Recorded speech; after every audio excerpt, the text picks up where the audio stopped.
বৌমা, তুমি এখানে কাজের লোক হিসেবে কাজ করছো? তুমি না একটা জব করতে? বৌমা? কিসের বৌমা? কে আপনার বৌমা? আপনি সব কি বলতেছেন? আপনার মাথা ঠিক আছে? পাগল টাগল হয়েছেন নাকি? আমি কোনো বৌমা টোমা না আপনার। বৌমা, তুমি এসব কি বলছো? আরে আমি তোমার শ্বশুর হই, আর তুমি আমার বৌমা হও।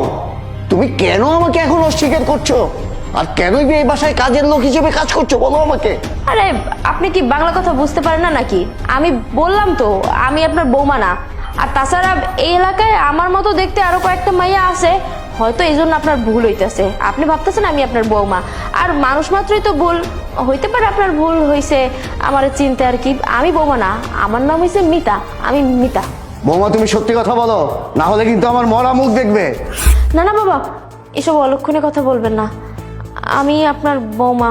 আমি এতক্ষণ আপনাকে মিথ্যে বলছিলাম। আসলে এটাই সত্যি যে আমি এই বাড়িতে কাজের মেয়ের কাজ করছি। আর ওই যে দেখেন ওই ছেলেটা, ও প্রতিবন্ধী। আমি ওর অ্যাসিস্ট্যান্ট হিসেবেই কাজ করছি, ওর দেখাশোনা করি আর এই বাড়ির বাকি কাজগুলো করি। হ্যাঁ, এটা তো ঠিক আছে, কিন্তু বৌমা আমার এটা তো বলো, তুমি এটা কেন করছো? এমন কি সমস্যা হয়ে গেছে যে তোমাকে এই কাজ করতে হচ্ছে? বাবা, আসলে আমি এই সব কিছুই করছি আমার এই অনাগত সন্তানের জন্য। জানেন বাবা, আমি জীবনে অনেক দারিদ্রতা দেখেছি, তাই আমি চাচ্ছি না যে আমার সন্তানও কোনো অভাব দেখুক, দারিদ্রতা দেখুক। এই জন্য আমি এই কাজটা ইচ্ছে করেই করছি। কিন্তু বৌমা, তুমি কেন এই কাজ করছো? তুমি না অফিসে চাকরি করতে? স্যার, আপনার ফাইলটা কমপ্লিট হয়ে গেছে, এই নিন। স্যার, আপনি কোথায় হারিয়ে গেলেন? ও তো তানিয়া, আই এম সরি, আসলে আমি একটু অন্যমনস্ক ছিলাম। বলো কি হয়েছে? স্যার, আপনাকে দেখে মনে হচ্ছে টেনশনে আছেন। কোনো সমস্যা? আসলে তানিয়া, আমার ভাই প্যারালাইজ, তাই অনেকদিন ধরেই ওর জন্য আমি অ্যাসিস্ট্যান্ট খুঁজছিলাম, বাট এরকম ট্রাস্টেড আমি কাউকে পাচ্ছিলাম না। দেখো, আমার ভাই যেহেতু প্যারালাইজ, সেহেতু সে ঠিকমতো নিজে খাওয়া দাওয়া করতে পারে না। মাঝে মাঝে তার এই প্যারালাইজের কারণে কিছু সমস্যা হয়ে যায়, যার কারণে সে বমি করে, আর সেগুলো পরিষ্কার করতে পারে না। এখন এই অবস্থায় আসলে ওকে একা রেখে আমি খুব চিন্তায় থাকি, কিভাবে কি করবো আমি ঠিক বুঝে উঠতে পারি না। আমার এই ভাইয়ের সমস্যাটি আমি খুবই চিন্তিত আছি, তাই আমি একজন ট্রাস্টেড মানুষ খুঁজছিলাম যে আমার ভাইয়ের সেবা করবে, কিন্তু এমন মানুষ কোথাও খুঁজে পাচ্ছি না যে ওর সেবাটা করবে। স্যার, আপনি আপনার ভাইয়ের অ্যাসিস্ট্যান্টের জন্য, আই মিন এই কাজটার জন্য যাকে নিয়োগ দিবেন, কত টাকা ডিসাইড করেছেন দেওয়ার জন্য? আমি তো ঠিক করে রেখেছি 70 থেকে 80,000 টাকা স্যালারি দেবো, কিন্তু হ্যাঁ, আমার ভাইকে আমি যেভাবে ভালোবাসি, আমার ভাইয়ের যেভাবে যত্ন দিই, ঠিক সেইভাবে যদি তার খেয়াল রাখতে পারে, তার সেবা যত্ন করতে পারে, তাহলে আমি তাকে চাকরিটা দেবো। কি 70 থেকে 80,000 টাকা? এটা তো অনেক টাকা।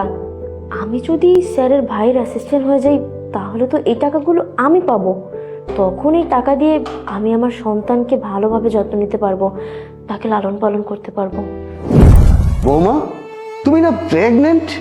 আমরা তো তোমাকে অফিসেই যেতে দিতাম না, আর সেই তুমি কি না এখানে এসে কাজের লোকের কাজ করছো?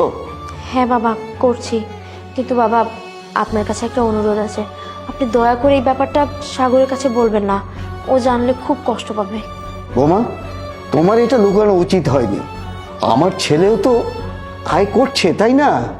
জানি বাবা, ও ইনকাম করে, মানলাম। কিন্তু বাবা, কোথায় 70 থেকে 80,000 টাকা আর কোথায় 12,000 টাকা?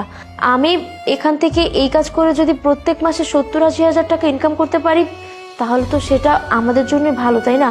আমি সেই টাকাটা দিয়ে আমার সন্তানের জন্য সব কিছু করতে পারবো, ইভেন ওর ফিউচারটাও আমি সিকিউর করতে পারবো। বৌমা, আমি জানি তোমার সন্তানকে তুমি অনেক ভালোবাসো, কিন্তু এই কাজ তো তোমার স্বাস্থ্যের জন্য ভালো না। হ্যাঁ মানছি, কিন্তু আপনি এই বয়সে কেন খাবার ডেলিভারি কাজ করছেন বলুন তো? বৌমা, এই দিক থেকে তোমার আর আমার উদ্দেশ্য একই।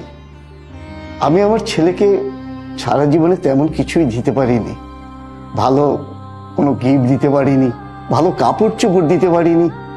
তাই ভাবলাম, আমি যেহেতু আমার ছেলের জন্য কিছুই করতে পারিনি, আমার নাতির জন্য না হয় কিছু করি, আর সেই জন্যই বৌমা আমি এই কাজটা করছি।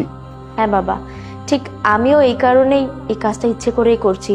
না হয় একটু কষ্ট হলো, কিন্তু ভবিষ্যতে এর ফল তো ওই ভোগ করতে পারবে, তাই না? তার মানে আমাদের এই ব্যাপারটা কেউ জানছে না, শুধুমাত্র ওর দাদা আর ওর মাই জানবে। এটা হলো আমাদের দুজনের টপ সিক্রেট, কেমন? ঠিক আছে মা, তাই হবে।